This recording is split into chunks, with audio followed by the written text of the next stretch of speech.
ciidankii booliisku markay la hadleen ilaahan ka joogso meesha iyo waxa sameyn wuu diiday gacmaha isqabsadeen ummadii oo dhan intuu yeedhay gacmaha qabsaday ayuu isagu mudaharaadkii bilaabay intay gacmaha isqabsadeen saf ballaaran galeen oo ummadii oo dhan ay gacmaha soo wada qabsadeen ayuu isagu mudaharaadkii bilaabay askartii bay jeedeen askartii iyadoo dhowraysa oo la hadlaysa ayaa xabad rasaas waxa riday nin isaga la socda oo askariya oo kuwii ciidamada qaranku ay u siiyeen inuu ammaankiisa ilaaliya lagu sharfaya ayaa rasaas bilaabay taliyihii qaybta bariga ee goobta joogay toogtay markhaatiyaal bay leedahay waa wax cad sidaas dabadna gudii ku gala sigay dadkiisa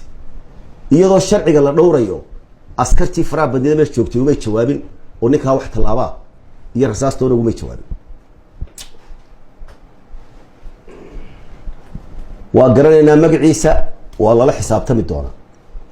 waxaan markaa u sheegayaa cid kasta oo nabadgelyada danaysa iyo ummadda reer somalilandba wixii saaka halkaa ka dhacay waxaa jira askari kale oo dhaawaca oo dhagax lala dhacay oo gruubkaa isaga la socday la dhacay oo aan tallaabo qaadin oo imika dhakhtarka yaala wixii nabadgelyo darro ku saabsan ee saaka halkaa ka dhacay aanu ka digna shalayto ee rasaastaa dhacdaya ee askartaa wax lagu dhuftaya ee buuqaa halkaa ka dhacaya waxaa ka mas-uula guddoomiyaha xisbiga